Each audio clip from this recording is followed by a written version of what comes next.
구약 레위기서에 있는 말씀입니다. 레위기 4장입니다. 레위기 4장 27절부터 31절 사이에 있는 말씀을 읽습니다.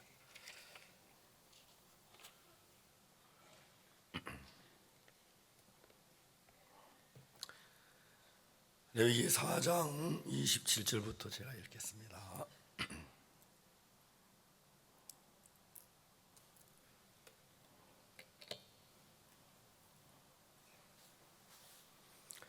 만일 평민의 하나가 여호와의 검능 중 하나라도 부주 중에 범하여 허물이 있었다가 그 범한 죄에 깨우침을 받거든 그는 흠없는 암염소를 끌고 와서 그 범한 죄로 인해 그것을 예물로 삼아 그 속죄제의 희생의 머리에 안수하고 그 희생을 번제소에 잡을 것이요 제사장 손가락으로 그 피를 찍어 번제단 뿔에 바르고 그 피 전부를 단 밑에 쏟고 그 모든 기름을 화목제사의 기름을 취한같이 하여 단 위에 불을 살라 여호와께 향기롭게 할지니 제사장이 그를 위해 속죄한 자 그가 사함을 얻으리라. 거기까지 읽었습니다.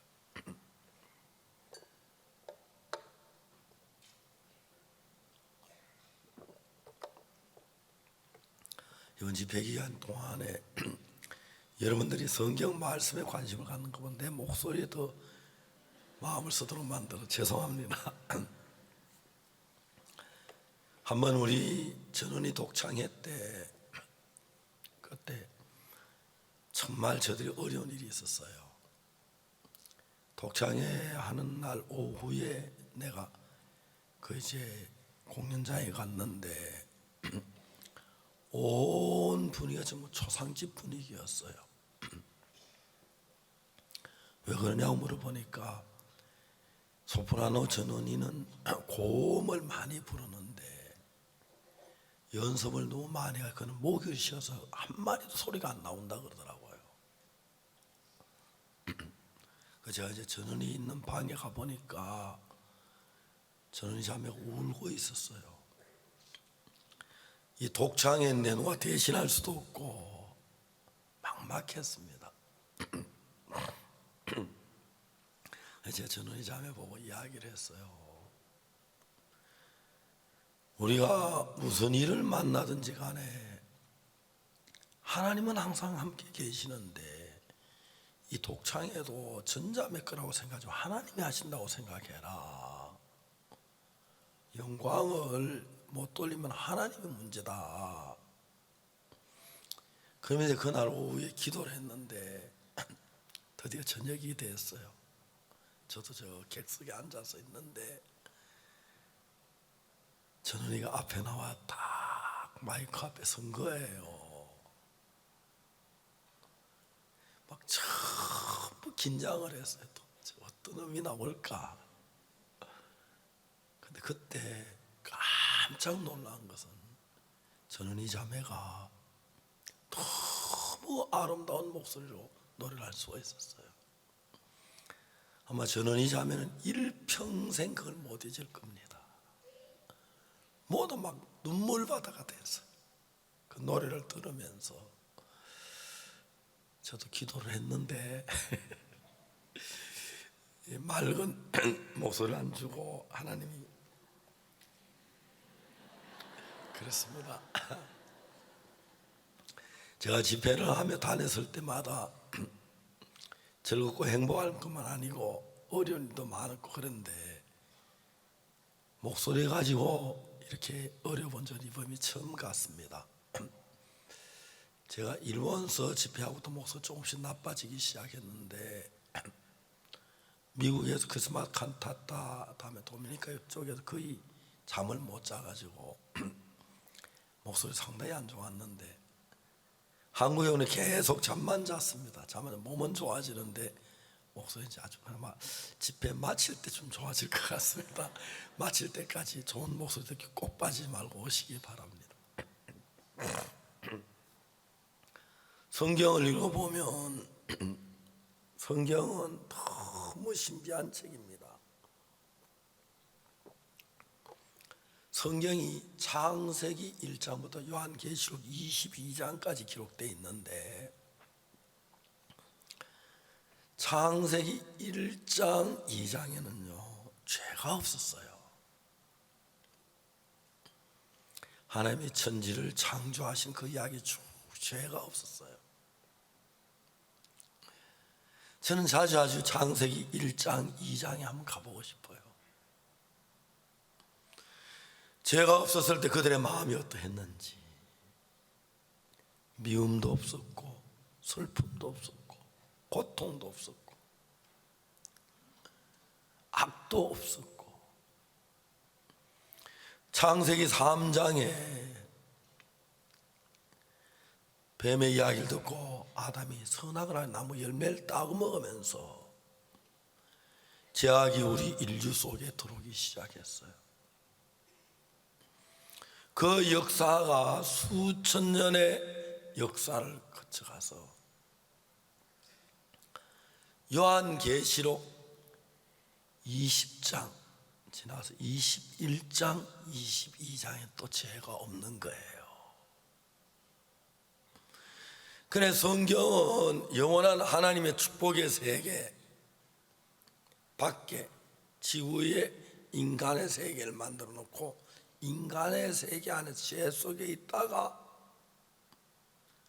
다시 죄 없는 세계 속으로 영원한 하늘나라에 죄사함을 받은 성도들이 들어가서 아담 하와가 죄를 짓기 전에 우리 마음속에 사단이 역사하기 전에 우리 속에 미움이 없을 때, 원망이 없을 때, 슬픔이 없을 때, 욕망이 없을 때 그 말할 수 없는 아름답고 귀하고 복된 세계로 주님이 우리의 손을 잡고 마치 제가 우리 아이들 두 아이를 손을 잡고 길거리를 걸어가듯이 기쁘고 즐겁고 행복한 시간들을 갖게 만든 겁니다. 제가 이제 도미니카 프랑크푸르트에서 캠프를 마치고 뉴욕에 돌아왔습니다. 뉴욕에 이제 박영구 목사 사택에 딱 들어서는데 어떤 자매님이 LA 갈비를 굽고 있었어요. 냄새가 얼마나 좋았던지 막 시장하고 그랬는데 아침 겸 점심을 먹었습니다. 먹고 이제 우리 손자들하고 한 시간쯤 지나다가 이제 마나임에 가서 그날 이제 점심을 먹고 마나임에서 오후 내내 이제 집회를 했어요. 저녁 집회를 마치고 오는데 제가 아들하고 며느리하고 손자들하고 있을 때 너무 즐거워요. 얘들이 공항에서 이제 막 내가 내려오니까 막 뛰어오는데 행복하고. 여러분, 하나님은 제가 손자들하고 있을 동안에 아무 생각도 안 나고 아이들과 같이 지내고 있어요. 한 2시간 그런 시간들이 있어요. 제가 손자들이 꼭 방학 되면 아들이 그래요. 손자들 보내라. 걔들 한국말 배워야 한다. 한국말 진짜 배운 건 한국에서 배운다. 이번에 이제 다음에 오면 아이들에게 한국어 책을 한 권씩 읽도록 내가 만들겠다. 그래 한국말도 배워야 한다. 그런데 애들이 와요. 손자들이 와서 내가 갖고 있는 세계 말고 손자들이 가진 그 세계 속으로 나를 끌어가는 거예요. 한 분은 작년 봄에 성주에서 성주교회 헌당 예배를 드렸어요. 교회 성도들이 예배당을 지었어요. 예쁘게 아담하게 짓고 형제들이 그 거할 수 한 20평 정도 방을 마련해가지고 언제든지 형제들과 놀 수 있도록 그렇게 해놨더라고요. 성주에 손영제복을 했어요. 그 이제 참외 농사를 짓는데 참외밭에 내가 오면 할 일이 있는가 하고 물어. 예, 목사님 있습니다. 무슨 일이 있는가 물어봤어요. 목사님, 참외 따는 일이 많습니다.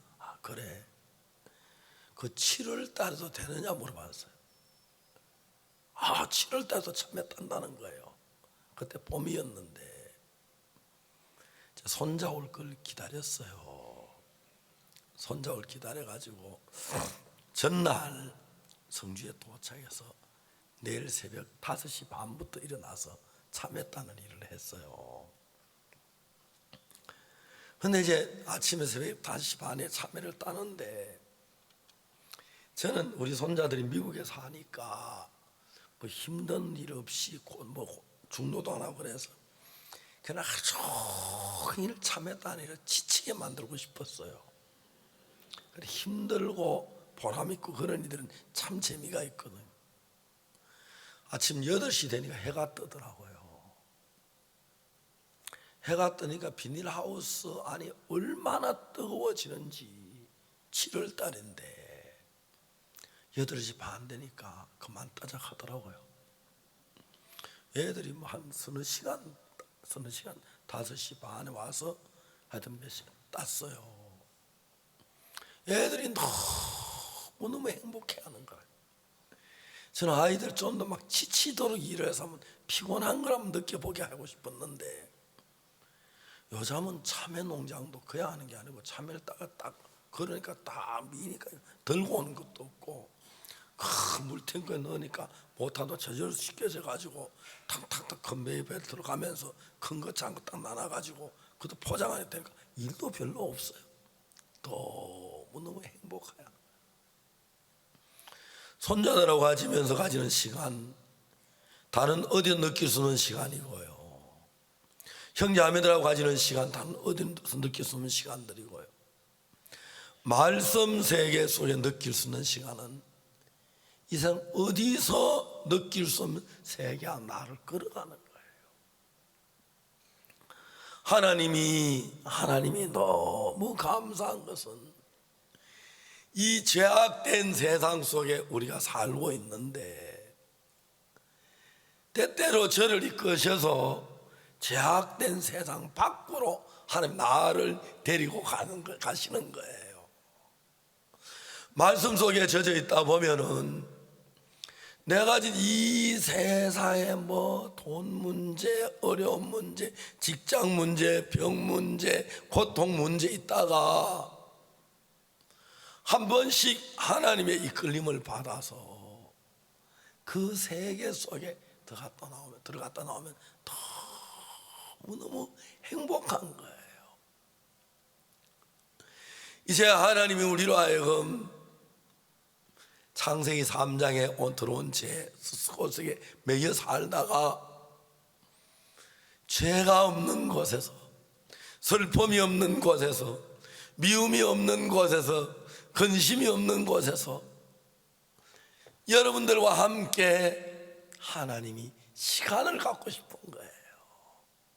그때 우리가 예수 십자가에 못 박은 손자국을 못자국을 만져보면서, 이마에 가시자국을 만져보면서, 옆구리 창자국을 만져보면서 우리를 사랑하셨던 예수님의 사랑을 느끼고 싶고, 그렇게 하나님 이끌고 있는데,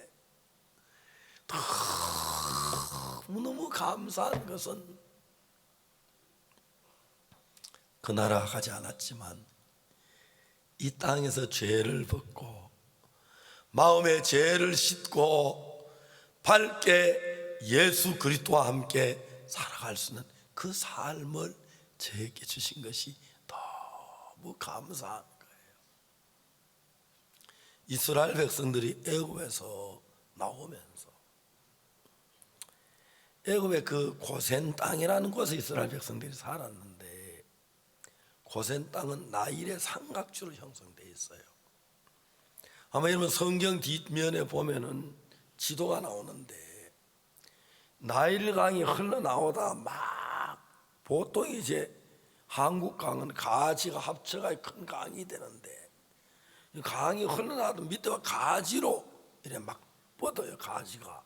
왜냐하면 나일강에는 삼각주라는 게 형성된 델타라고 하는 건데, 강물 속에 모래를 흙을 많이 싣고 오니까 강 입구에 흙이 쌓여가지고 강이 못 흘러가니까 옆으로 가지가 흘러가지고 한 가지 두 가지 이렇게 막 여러 가지 흘러 나누어져요. 그 델타 지역 삼각주는 강물이 싣고 온 땅인데 아주 비옥하고 농사가 너무너무 잘 돼요. 그래서 이제 요셉이 자기 아버지하고 형들이 왔을 때에 제일 비옥한 땅, 제일 좋은 땅, 나일강 삼각주의 그 델타 지역 삼각주에다 고센이라는 땅에 이스라엘 백성들이 거하게 했어요. 이스라엘 백성이 그 땅이었어요.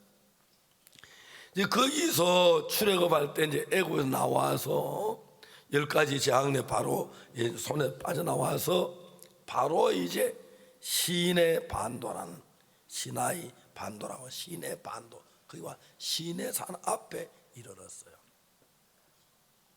그때 하나님께서 모세를 시내산 위로 불러와서 산 위에 올라갔는데, 하나님께서 친히 손가락으로 쓴 십계명 돌판 2개를 모세에게 주었습니다. 모세 십계명 2개의 돌판을 가지고 내려오려고 하는데 하나님은 잠깐만, 왜? 법이 내려가면 반드시 죄가 형성되는데, 죄를 지으면 죄를 씻을 만한 곳이 없으면, 죄를 가지고 있는 죄를 씻지 못한다면 저주를 받고 멸망을 받고, 죄를 가지고는 하나님과 동행할 수가 없으니까, 저주 멸망을 받으니까 모세를 그냥 십계명 2개의 돌판을 가지고 내려가도록 허락하지 아니하고 40일 동안을 하늘나라에 있는 성전 성막을 쭉 보여줬어요. 이건 제단이다, 이건 물두멍이다, 이건 떡상이다, 이건 장단이다, 이건 등대다, 이건 법궤다, 속죄소다, 쭉 보여줬어요. 왜냐하면 죄를 씻으려면 제단이 있어야 돼요. 속죄소가 있어야 돼요. 그래서 이제 하나님이 모세에게 말씀하시기를, 내가 산에서 보여준 모양 그대로 넌 이 땅에 가서 성막을 지어라 그랬어요. 모세가 두 손에는 십계명 2개의 돌판을 끌어안고 내려오고 있고, 마음에는 하나님의 성전 성소 그걸 처음 가슴에 안고 넣어서 빨리 가서 만들어서 죄를 사야지 하고 내려왔습니다. 내려왔는데 웬일입니까? 이스라엘 백성들이 모세가 40일 동안 내려오지 않으니까 전부 생각이, 저 시내산 물도 없고 산에 바위만 있는 저 산에서 절대로 40일을 살지 못했을 거야, 죽었을 거야. 모세는 어떻게 했는지 알 수 없다. 그래서 우리를 인도한 신을 만들어 금송아지를 만들어서 거기 제사하고 춤을 추고 난리가 났어. 모세가 십계명 2개 돌판 듣고 겁이 나는 거야. 왜? 법이 없으면 죄를 죄로 여기지 않는데 법이 내리면 그 죄가 되거든요. 내 앞에 다른 신을 두지 말라, 너를 우상을 섬기지 말라, 2개의 법을 범한 거예요. 저주를 받았거든. 원래 십계명을 깨버려요. 죄를 지었는데 죄를 살 수 있는 길이 없는 거예요. 죄를 살 수 있는 길이 없어. 제단이 있어야 죄를 사하고 속죄소가 있어야 죄를 사하는데, 그래서 금송아지 만든 그 죄 때문에 그냥 속죄 제단 한번 드리면 죄가 끝나는 건데, 죄를 살 수 있는 제단이 없고 속죄소 없으니까 저주가 내리는데 3,000명이나 되는 사람들이 죽임을 당하더라고요. 3,000명. 이제 죄를 짓고 3,000명이 죽였는데도 모세가 하나님 앞에 나가서 출애굽기 32장에 나오는데 죄를 사해달라고 막 비는 거예요. 출애굽기 32장에 하나님 죄를 사하지 않은 거예요. 내가 보응할 날은 보응하고 치겠다고. 죄의 싹선 사망인데 수많은 3,000명이 죽었는데도 죄가 사해지지 않는 거예요. 모세가 너무너무 슬펐습니다. 그래서 백성들에게 외칩니다. 금 있는 자는 금을 빼와라, 원 있는 자는 원을 가져와라, 구리가 있는 동을 가져와라. 우리가 빨리 제단을 만들자, 성전을 만들자, 속죄소를 만들자. 그래서 우리가 죄사함을 받자. 백성들이 죄로 죽어가는 걸 보니까 여자들이 귀걸이를 빼다가 그래서 내놓고, 그 당시 코걸이도 있었대요. 코걸이를 뽑아가지고 놓고, 손가락에 반지도 뽑고 팔찌도 뽑고 갖다 던졌어요.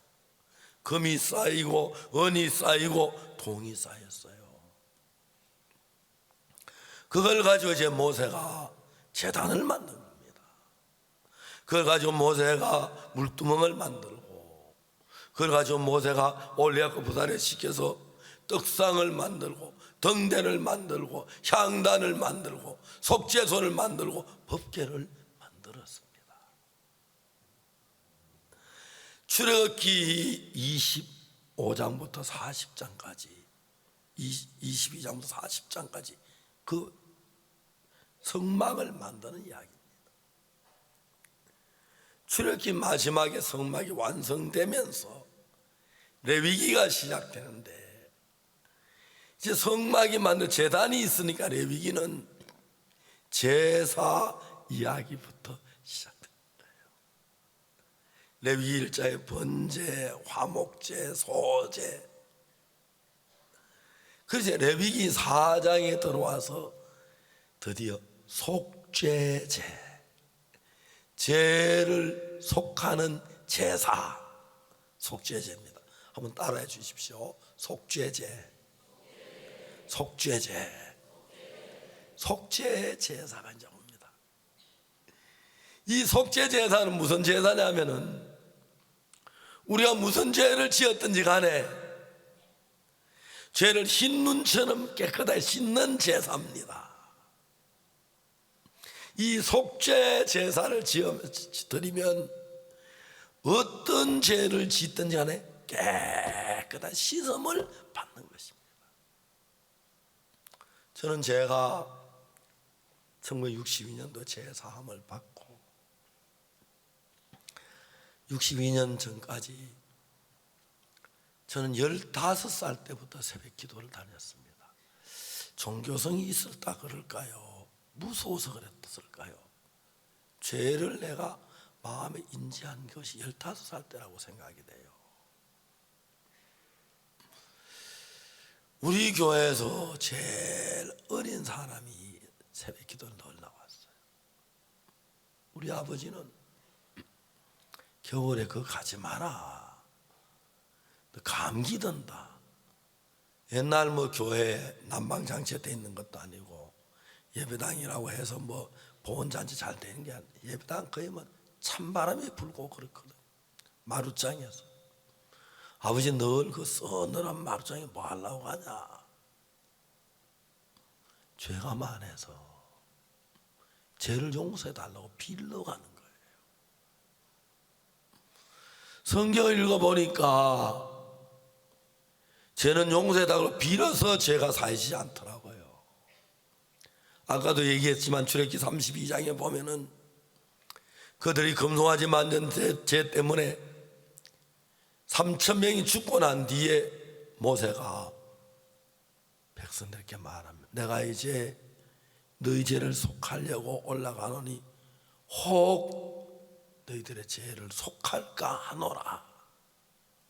혹시 내가 빌면 하나님 죄를 사해 줄는지 몰라 하고 이제 모세가 올라가서 하나님 고백하면서 저희가 금신을 만들어서 큰 죄를 범하였나이다. 그러나 이제 합의하신 우리 죄를 사하시옵소서. 그렇지 않으면 생명지에서 내 이름을 지워 주시옵소서. 하나님이 죄를 사하지 않으시더라고요. 내가 그들의 죄를 보응할 날은 보응하리라. 왜? 죄의 싹은 사망인데 죄를 사해 사망이 지불돼야 하고 제사가 드려져야 하거든요. 저는 정말 죄에서 벗어나고 싶었습니다. 새벽 기도 때 일찍 가서 새벽 기도 종을 제가 칩니다. 우리 교회는 그때 종이 지름이 1m였어요. 종이 한 이 정도 컸어요. 내가 매어 달도 종이 안 올려요. 그래서 반동을 주가에 당겨야 종이 이렇게 쳐져요. 한 번 종이 고장이 나가 종추가 떨어져 큰일 날 뻔했어요. 그거 맞았으면 바로 지옥 갔지요. 그때 구원받기 전인데 하나님 마침 피하게 해줘가지고 종을 치고 목사님 사태 가서 목사님 주무십니까? 박선생, 예, 새벽 기도 시간입니다. 그땐 자명종 시기가 별로 없어. 제가 목사님 자명종 시기에 노릇을 했어요. 목사님 나오셔서 말씀 전하시면 듣고 다 가고는 혼자 제 고백하며 제 용서해 달라고.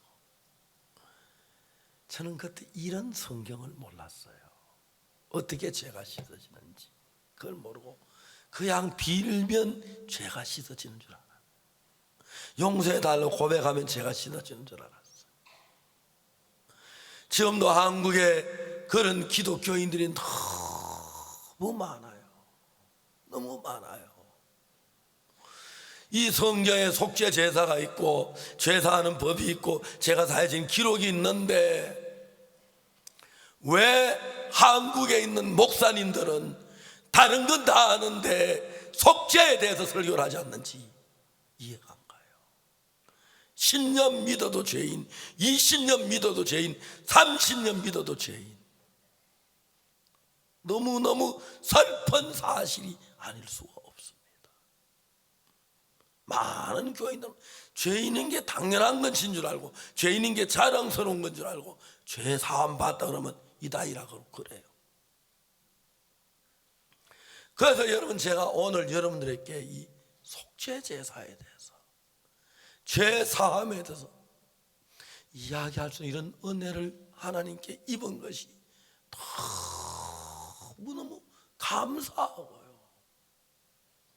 바라기로는 여러분들이 이번에는 다 테이프를 하나 박옥수 목사 속죄에 대한 설교를 들은 기념으로 사가지고 한 번 듣고 두 번 듣고 세 번 듣고 10번 듣고 빌리지 말고 사서 기념으로 두고 이걸 확실히 외워가지고 여러분 만나는 사람마다 아니야 죄가 사해졌어, 성경 히브리서는 이렇게 말하고 레위기서는 이렇게 말하고 그걸 꼭 증거해 주시기를 바랍니다. 여러분 그렇게 하시겠죠? 꼭 테이프 하나 사서 이번 12시간 제가 13시간 말씀을 전하는데 13개 다 외우십시오. 이거 다 이해가면 금방 외워져요. 다 외워가지고 여러분들 한국에만 계시지 말고 혹시 여러분 사돈의 팔촌이라도 해외에 있으면 한번 가십시오. 가서 모아놓고 성경 이야기하고 속죄 이야기하시고 이제 박옥수 목사만 말고 여러분들도 이거 다 외우십시오. 아시겠습니까?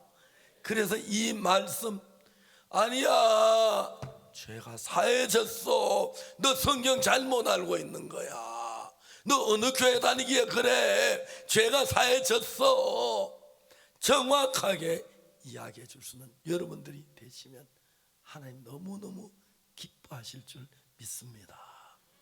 아멘 되십니까? 속죄 제사는 레위기 4장에 보면 나오는데 레위기 4장에 제일 먼저 4장 3절 기름 부음 받은 제사장이 죄를 범했을 때는 어떻게 제사를 드리라 그렇게 기록되어 있고요. 그 다음에 두 번째 나오는 것이 13절에 이스라엘 온 회중이 죄를 범했을 때, 이제 아까 말한 대로 금송아지만 온 회중이 같이 죄를 지, 그때는 금송아지 그 범한 죄를 깨달으면 수송아지 한 마리로 속죄 제단은 끝나는데, 그 당시에 제단이 없기 때문에 속죄제를 못하는 들에서 3,000명이 죽임을 당했어요. 그렇죠? 여러분들 정확하게 성경 말씀대로 여기 죄 짓지 않는 사람이 누가요? 다 죄를 지었습니다. 그러나 죄사함 딱 받으면 끝나는 거예요. 그렇습니까? 안 그렇습니까? 혹시 여러분 운전하다가, 운전 대부분 다 아시죠? 그죠? 여러분 과속 한 번씩 하시죠? 고속도로 100km만 안 가지요? 예. 한국 사람들은 성미가 급해서요, 문화가 굉장히 빨리 발달한대요. 인터넷이 세계 제일 발달된 나라가 한국이라 하더라고요. 한국은 성미가 급해 답답한 거 보고 못 참아서 전용선 넣으라 한대, 전부 다. 그래 빠른 고속 인터넷 하고. 미국 사람들은 법을 잘 지키더라고요. 운전을 해보니까 미국 사람들 보면 70마일 가면 70마일 딱 지켜가고 65마일 가면 65마일 딱 지켜가는데, 저도 고속도로에서 시속 100km 도로에서 100km를 달리면 다른 사람 자꾸 비키라 하는 것 같아서 조금 더 밟고 그래요. 그러다 이제 그 대신에 이제 한국 사람 눈치가 빨리 어디 카메라 있다, 어디 경찰관이 다 알아가지고 피해가고 어찌다 한 번씩 걸리고 그러죠. 만일에 우리가 고속도로에서 속도를 위반해서 딱 이제 경찰관에게 적발되면 경찰관이 딱지를 끊어요. 딱지를 끊는데 벌금 뭐 3만 원, 5만 원 딱지를 끊어요. 그러면 이제 그는 벌금 5만 원만 딱 내면 그 죄는 다 끝나는 거예요. 그렇죠? 그게 이제 죄 사함 받는 거예요. 고속도로에서 딱 이제 위반했을 때, 그리고 이제 뭐 거기 또 벌점 올라가는데 그거 다 이제 채우면 다 끝나는 거예요. 그래서 벌금 내고 나면 뭐 벌금 3만 원, 5만 원 벌금 딱 내고 나면 그 다음부터 이제 다 끝나는 거예요. 죄가 끝나, 죄 사함 받는 거예요. 벌금이 죄의 값이니까, 그죠? 죄의 대가를 치렀다. 근데 여러분 그거는 대한민국 도로교통법이고, 하늘나라 법에는 대한민국보다 약간 무서운 것이 죄의 싹은 뭐예요? 사망이에요. 거짓말 한 번 해도 여러분 그 죄를 사면 사망했죠. 멸망을. 거짓말 한 번 한 그 작은 죄라도 하나님 법에는 멸망을 당해야 돼요. 사망을 당해야 돼요. 누군가가 죽어야 돼요. 죄의 싹은 사망이에요. 그래서 여러분 우리가 레위기 4장 27절에 이렇게 나옵니다. 만일에 평민의 하나가 여호와의 금령 중 하나라도 부주의에 범하여 허물이 있었다가 그 범한 죄에 깨우침을 받거든 그는 흠 없는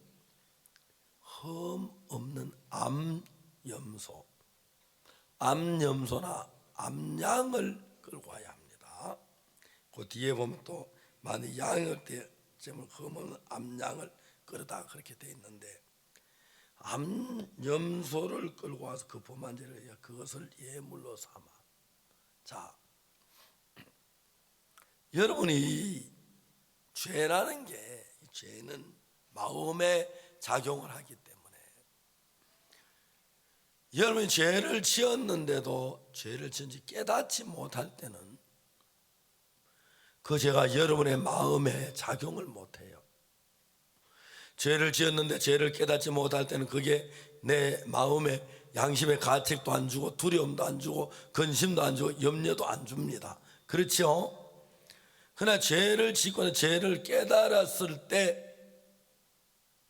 그 죄가 그때부터 우리 마음에 편안함을 제하고 두려움을 주고 가책을 주고 근심을 주고 염려를 주고 심판을 당케 하는 거예요.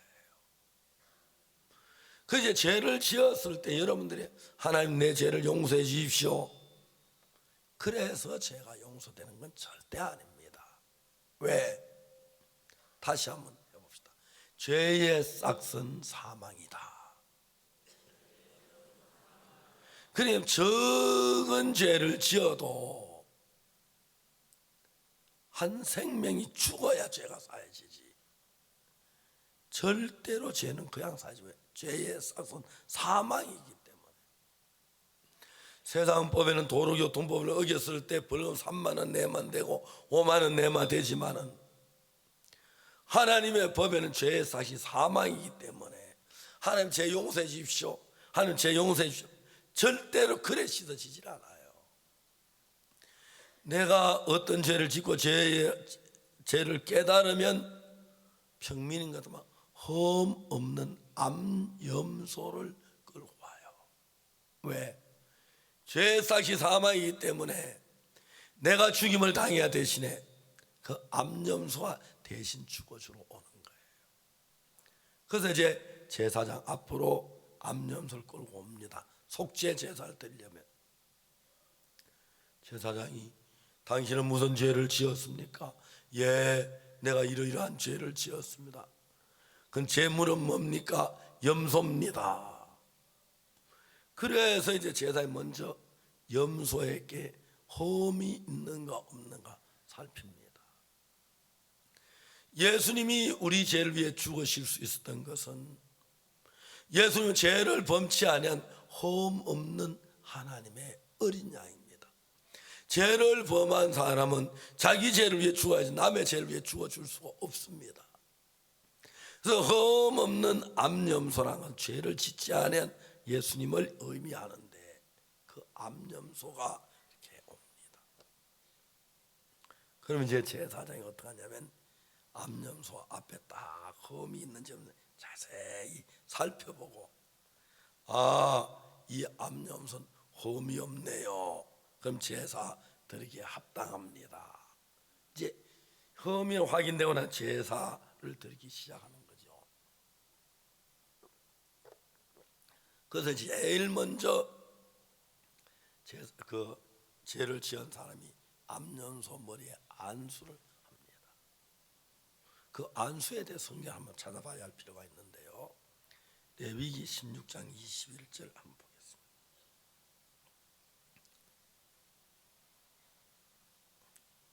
레위기 16장 21절 찾으셨습니까? 다 한번 찾아보시기 바랍니다.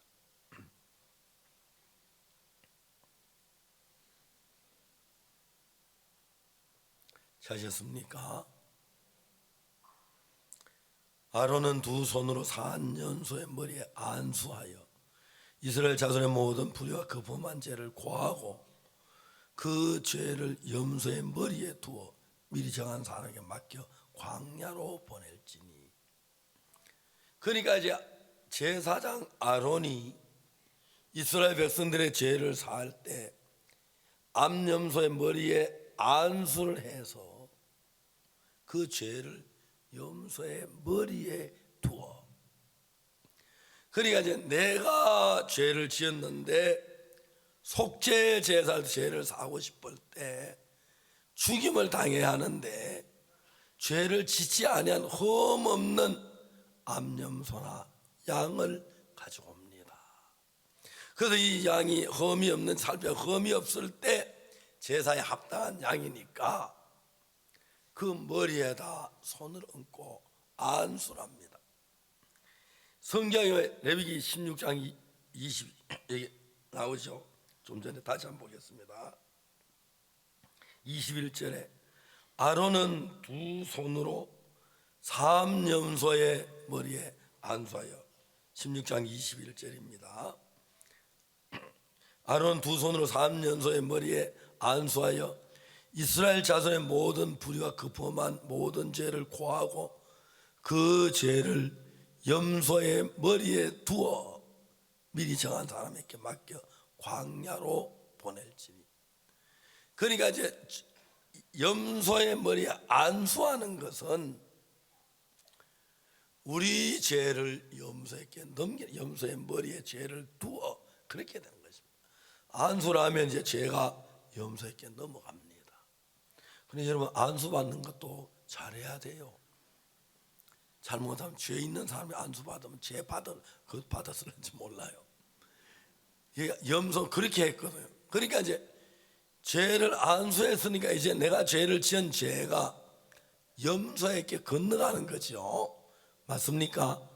그래서 이제 안수를 해서 제가 염소에 건너가는데, 우리 죄를 예수님께 넘길 때는 우리가 넘기는 게 아니라 이사야 53장 6절에 여호와께서 우리 무리의 죄악을 그에게, 예수님께 담당시켰다.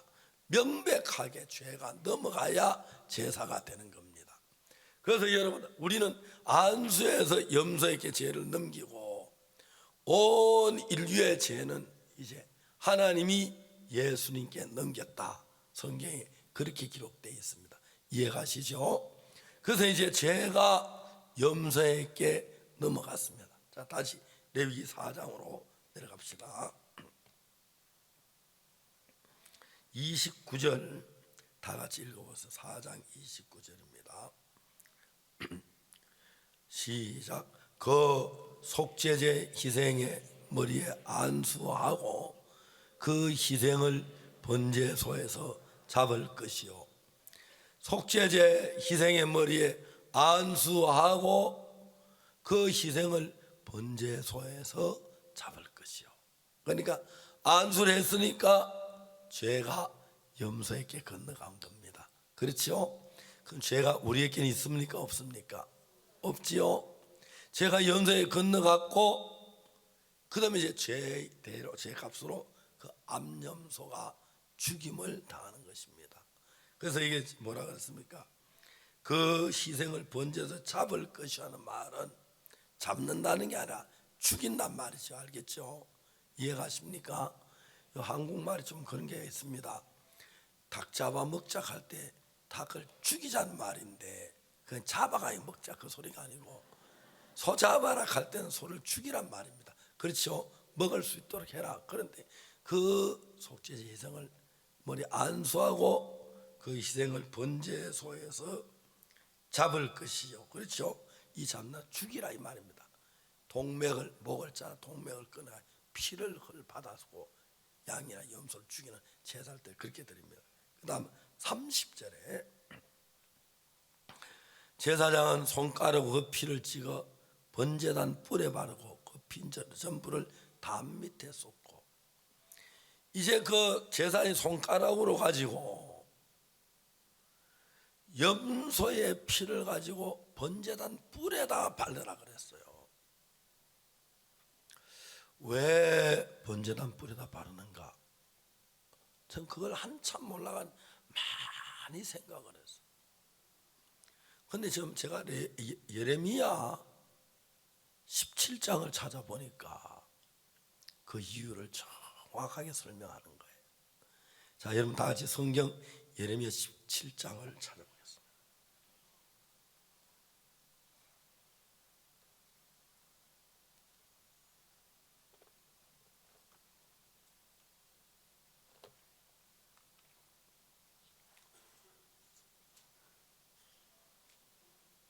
예레미야 17장 1절입니다. 다 같이 읽어보겠습니다. 시작. 유다의 죄는 금강석 철필로 기록되되 그들의 마음판과 그들의 단뿔에 새겨졌거늘. 자, 이제 여러분 보세요. 옛날에 시골에 연탄집이 있어요. 항상 연탄집에 칠판이 하나 있어요. 그러다 이제 누구 외상 연탄 50장 얼마 하고 그다가 칠판에 써놔요. 그 노트에 다 쓸만한데 뭐 시간이 없어서 이제 항상 그다 써놔요. 그래 보고 늘 그거 이제 읽어가면서 누구 받아야지. 그래서 이제 와서 그분이 연탄값을 내면 딱 지워주고. 그러니까 이제 그 외상을 하면은 물건을 사간 사람도 외상 얼마 줬다고 기록해 놔야 하고, 물건을 판 사람도 얼마 외상 가졌다 그걸 기록해 놔야 이제 둘이 똑같이 확인해 보고 해야 하는 거거든요. 우리가 죄를 지었을 때에 두 가지에다 기록하는데, 하나님은 어느 수첩에다 기록하냐면은 제단 뿔에다가 기록을 해요. 연탄 장사 왜 칠판 위에다 해놓느냐 하면은 자주 보기 좋으라고, 잊어버리지 말자고. 그러니까 이제 우리가 하나님 앞에 제사할 때 제단이 이래 있는데 제단 뿔에 높다 죄를 기록해 놓으면, 평소에는 죄를 모르다가도 제사 들어서 하나님 보려면 죄가 먼저 보이지, 그죠? 그래요, 안 그래요? 제가 뭐 제단 뿔에다가 하나님 죄를 기록해 놨어요. 아무 것이 무슨 죄, 아무 무슨 죄. 하나님의 수첩은 제단 뿔이고 우리 수첩은 마음판이에요. 그 여러분 죄를 지어놓으면 하나님 여러분 마음판에 내가 거짓말했다, 도둑질했다, 간음했다 정확하게 기록되지, 그죠? 그래 여러분을 괴롭히지, 그죠? 그러니까 이제 중요한 것은 이제 죄가 사해지면은, 그러니까 이제 연탄을 외상을 50장 가져갔는데 외상으로 가져갔다가 이제 연탄 값을 갚으면 제일 먼저 뭘 지워야 돼요? 그 칠판에 그거 지우라고. 자, 돈 가지고 빨리 지우라고. 다음에 지금 지우라고. 다음에 왜 지워? 지금 지우라고. 에이 그래 지울게. 딱 지워야 이제 그 값이 정해진 거지, 그죠? 그래서 여러분 죄에 대한 기록을 하나님은 여러분 제단뿔에 딱 기록해 놓고, 여러분이 교회 와서 예배 드릴 때마다 제단뿔이 딱 보일 때마다 아이고 저기 내 죄가 있네, 아이고 빨리 죄를 해결하라고, 씻으라고 그러시고, 하나님 너 죄를 지었잖아, 죄부터 해결해. 그래서 제단뿔에다 기록되어 있는데, 나는 속죄 제사에서 암염소가 죽임을 당했을 때 그 피를 제단뿔에다 바른 이유를 저는 몰랐어요. 성경 한참입니다. 예레미야 17장 1절에 유다의 죄는 금강석 끝 철피로 기록되되 그들의 단뿔에와 마음판에 새겨졌다. 그러니까 이제 단뿔에 새겨진 건 하나님의 기록이고 마음판에 새겨진 건 우리 기록이에요. 이해가십니까? 그래서 이제 염소가 일단 죽었을 때, 안수하고 열소가 죽었을 때 제 값은 지불이 된 겁니다. 알겠습니까? 염소가 피를 흘리고 죽을 때 그때 우리 죄는 확실히 사해졌고, 그 사해졌으니까 제단뿔에 기록된 그 죄의 기록을 지워야 하잖아, 그죠? 뭘로? 그 피로 가지고 지우는데 그걸 칠을 해서 지우는 걸 도말이라 그럽니다. 알겠습니까? 그래서 우리가 내가 내 허물을 백배한 구름에 사라진 같이 내 죄를 안개에 사람지 도말했다는 말은 피로 가지고 죄의 기록을 덮어버렸다. 그래서 여러분 기억해야 할 것은 예수 그리스도께서 우리 죄를 위해 지시고 십자가에 못 박혀 피를 흘리셨습니다. 그리고 그 피를 가지고 하늘나라 성전에 있는 제단뿔에다 갖다 피를 칠하셨습니다. 그래서 하나님은 이제 그때부터 하는 말이 내가 그들의 죄악을 사하고 다시는 그 죄를 기억지 아니하리라. 중요한 것은 하늘나라의 그 어디에도 여러분의 죄의 기록은 없습니다. 알겠습니까? 십자가에 못 박힌 예수님의 피를 갖다가 제단뿔에 발라서,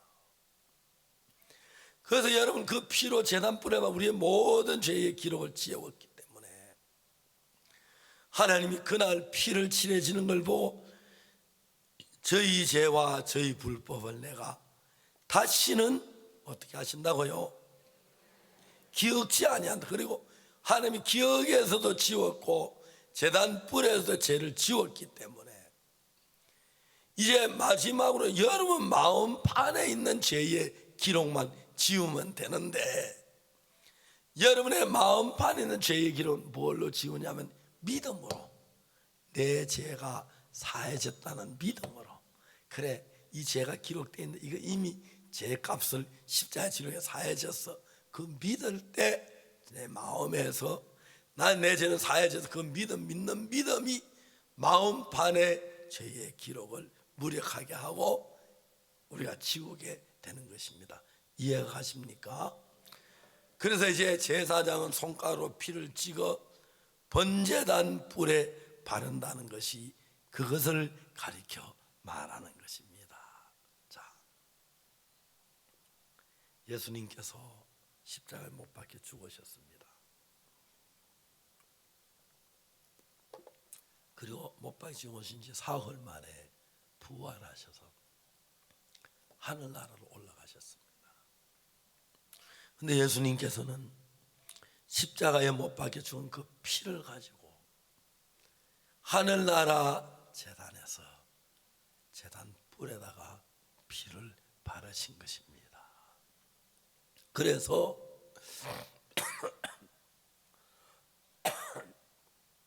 오늘 이 자리에 앉아 계신 여러분뿐 아니라 이 세상의 모든 사람이 저지른 그 모든 죄는 어디 기록에도 남아있지 않습니다. 마지막 제단 뿔에 있는 그 기록을 십자가의 피로 다 덮어서 도말했기 때문에 이제 기록이 남아있는 건 딱 하나 있는데, 여러분 마음판에 내가 거짓말했어, 내가 도둑질했어, 내가 우상을 숭배했어, 내가 탐을 내서 그 죄가 여러분 마음판에 기록됐습니다. 그건 무엇로 씻느냐 하면 믿음으로. 내가 죄를 지었는데 예수님이 십자가에 못 박혀 이 죄를 다 사했어. 그 믿음이 올 때 그때 여러분 마음판에 죄의 기록이 기억이 나지만 이건 사해진 거야. 그렇게 믿으면 그 죄가 이상 더 죄로서 효력을 발생하지 못합니다. 죄가 우리의 두려움을 주거나 고통을 주거나 괴로움을 주지 못하, 이미 해결된 것이기 때문에. 확실히 이해가십니까? 그래서 제사장 손가락 그 피를 찍어서 번제단 뿔에 바른다는 것은 이미 죽임을 당했을 때 죄가 해결됐고 번제단 뿔에 바른 죄의 기록을 지웠기 때문에 하나님의 기억에도 예수님의 기억에도 하나님 어느 생명체 어디에도 여러분의 죄의 기록은 존재하지 않습니다. 아멘. 이해가십니까? 여러분이 막 이걸 뭐 가슴이 막 뭉클하고 마음이 뜨겁고 막 눈물이나 감격, 그래야 구원이라고 생각지 마세요. 그거는 감정이고 실제로 제가 사는 게 확실히 하냐 안 하냐 그거를 말하는 것입니다. 성경은 뭐라고 말하냐면 그가 죄를 사함을 확실히 받는다고 성경에 기록되어 있습니다. 이해가시죠? 자, 그 다음 봅시다.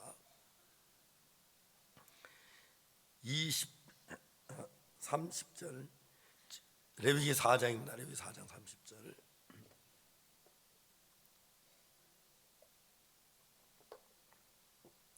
제사장은 손가락 그 피를 찍어 번제단 뿔에 바르고 그 피 전부를 다 밑에 쏟고 남은 피는 제단 밑에 쏟아버립니다. 알겠습니까?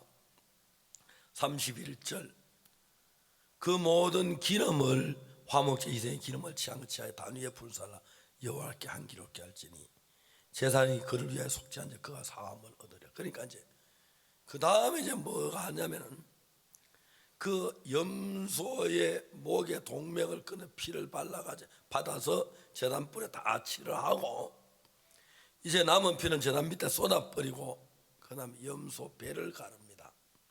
배를 갈라서 창자에나 간이나 콩팥이나 이런 끝풀에 붙은 기름기가 있습니다. 알겠습니까? 그 기름기는 전부 다 뜯어냅니다. 그래서 담아 간에 붙은 기름기, 창자에 붙은 기름기, 콩팥에 내 위장에 붙은 기름기 전부 뜯어내 가지고 그래 담아 가지고 제단 위에다 불을 피워놓고 그 기름을 전부 불태워 버립니다. 그러면 제사는 끝이 난 것입니다. 이해가십니까? 그러면 이런 과정을 거치면 그 다음에 뭐라 하세요? 31절에 그 모든 기름을 화목제 희생의 기름을 취한같이 하여 단 위에 불살라 여호와께 향기롭게 할지니 제사장이 그를 위해 속죄한 적 그가 사함을 얻으리라. 자, 이 제사를 드리는 분은 누굽니까? 제사장이지요. 그렇죠? 사함을 받는 사람은 누굽니까? 죄를 범한 사람이죠. 그러니까 죄 사함을 받기 위해서 자신이 제사를 드리는 게 아니고 제사장이 속죄 제사를 대신 드려주는 겁니다. 이 사람은 아무것도 안 하고 가만히 앉아서 제사장이 그 염소의 피를 가지고 제단 뿔에 바르고 그 다음에 그 기름을 끄집어내서 제단 위에 불태워 버리고 그럼 제사 끝나고 그 죄가 깨끗이 씻어진 것입니다. 자기가 뭐 안 믿어도 할 수 없고 성경 그러한 적 그가 사함을 얻으리라. 그렇게 성경이 얘기합니다. 다 같이 따라해 봅시다. 그가 사함을 얻으리라. 일단 제단에 제사를 드리고 그 피를 제단 뿔에 바르고 그 기름기를 전부 불에 태우고 그러면 제사 끝나네. 그때 그 죄는 사해지는 것입니다. 이것이 구약에 있는 속죄 제사입니다. 그래서 여러분 예수님께 십자가에 피를 흘리고 죽으셨을 때 사람들 예수님의 피를 보혈이라 그럽니다. 왜 보혈? 그 피로 가지고 죄의 기록을 지우고요. 이해가십니까? 그 우리의 죄의 모든 기록을 지우는 그 피입니다. 그 피가 우리 죄의 벌을 받은 증거가 되고 영수증이 되는 겁니다. 그래서 확실하게 죄가 씻어지는 거예요. 죄가 씻어져. 제가 한 번은 속도 위반을 해서 벌금을 냈어요. 벌금을 냈는데 한 몇 년 지난 뒤에 구청에서 경찰관이 그 경찰관이 저를 잡으러 왔대요. 그래서 이제 경찰서에 전화해 보니까 벌금을 안 냈다는 거예요. 그래가지고 제가 그 이제 구청에 전화를 했어요. 그때 벌금을 냈는데 어떻게 된 거냐고. 벌금이 안 냈다는 거예요. 그때 내가 직접 낸 게 아니고 우리 형제를 시켜서 내서 영수증 분명히 내가 받았는데 너무 억울한 거예요. 구청에 전화를 했어요. 내가 냈다. 안 내놓고 뭐 냈다고 그러냐고. 저 너무 화가 났어요. 내가 집에 영수증을 찾으면 찾을 수 있을 건데 영수증 찾아가면 어떡할 거냐고 내가 따졌어요. 내 집에 무슨 영수증이 있느냐예요. 난 분명히 영수증을 봤는데. 그래가지고 그나 막 좀 속이 상했는데 우리 집에 샅샅이 뒤져도 영수증이 없는 거예요.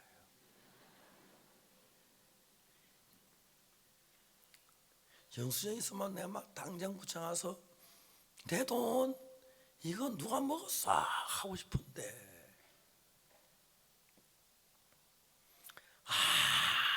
아무리 뒤져도 영수증이 없는 거예요. 그래가지고 막 벌금을 안 낸 지가 뭐 2년이 됐다 그러면서 그때 얘기를 하지.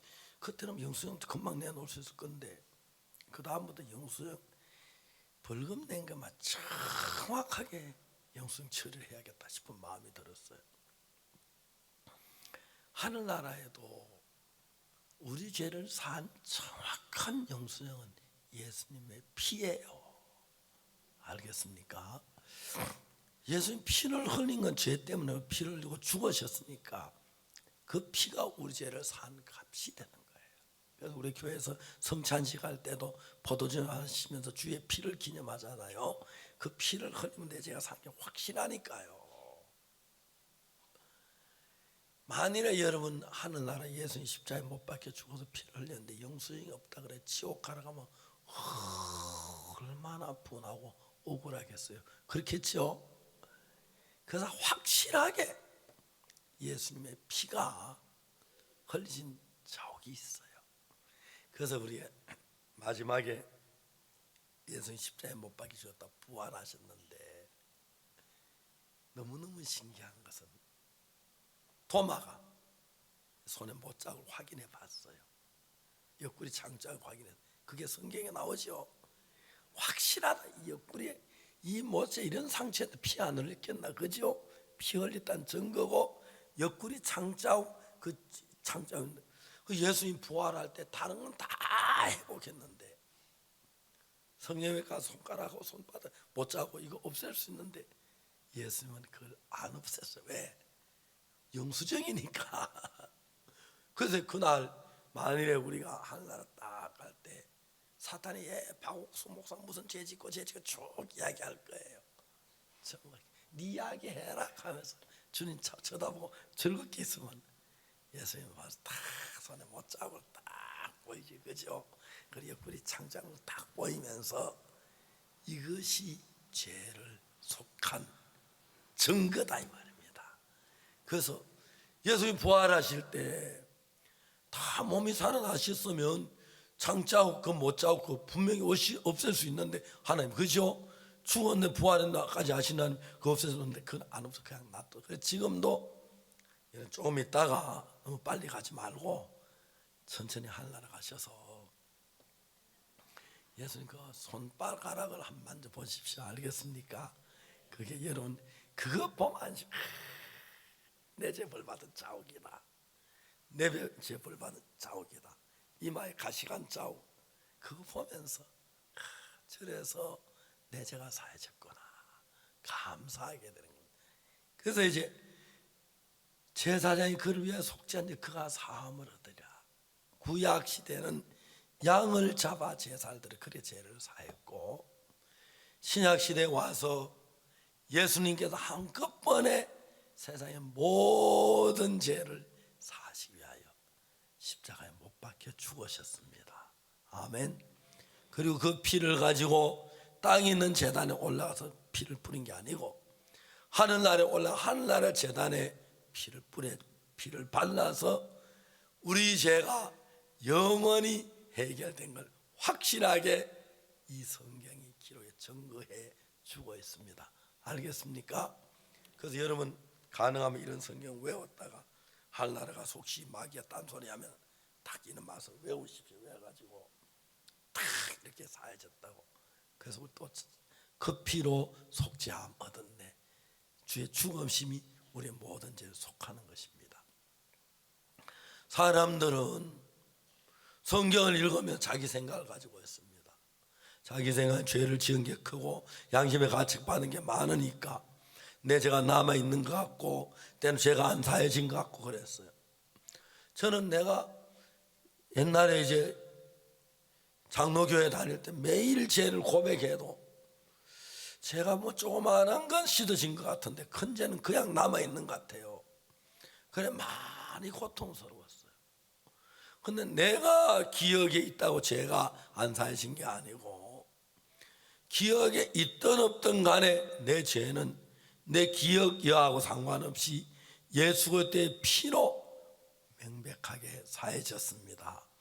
예수님 우리 죄를 위해 피를 흘리고 생명을 잃으셨습니다. 그 피가 우리 죄를 명백하게 사했으니까 여러분 다른 것으로 내 죄가 사해졌다는 확인을 얻지 마시기를 바랍니다. 사람들은 매일 죄를 고백하면서 죄가 사해지는 확신을 얻으려고 애씁니다. 우리 죄를 사했다는 확신은 예수 대 십자가의 피밖에 다른 증거가 없습니다. 알겠습니까? 그때 피 흘릴 때 우리 죄를 위하여 피를 흘리고 죽으셨기 때문에 그 피가 내 죄를 사했다 이렇게 믿어야 하는 것입니다. 알겠습니까? 어떤 사람 어느 날 밤에 자다 보니 갑자기 눈물 콧물이 흐르면서 막 죄가 사해졌다. 그거는 성경적이지 않습니다. 알겠습니까? 눈물이 죄를 못 씻습니다. 알겠죠? 울어도 못하네, 힘써도 못하네, 참아도 못하네. 믿으면 하겠네. 십자가에 흘린 피가 내 죄를 사하면 믿어야지. 울어서 죄 사하는 게 아니고 막 울어도 뭐 힘써도 되는 거니까 믿어야 한다는 것입니다. 뭘? 십자가에서 속죄 제사를 지내서 우리 죄가 명백하게 사해진 그 사실을 믿을 때 믿음으로 여러분 죄는 사해지는 것입니다. 물론 믿을 때 감격스러울 수도 있고 뜨거울 수도 있고 감사할 수도 있는데 그것하고 죄 사함은 별개입니다. 알겠습니까?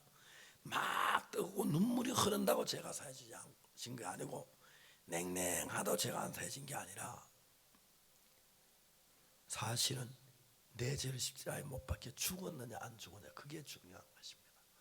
예수는 분명히 여러분 죄 값을 십자가에 피 흘려 죽으시고 여러분 죄를 완벽하게 씻으셨으니까 예수님을 믿으세요. 그분은 나를 완벽하게 씻었다. 그리고 여러분 죄에서 자유로운 마음으로 하나님을 숨기고 죄를 벗은 마음으로 하나님 경배하고 하나님을 위하여 사시기를 바라겠습니다. 기도하겠습니다.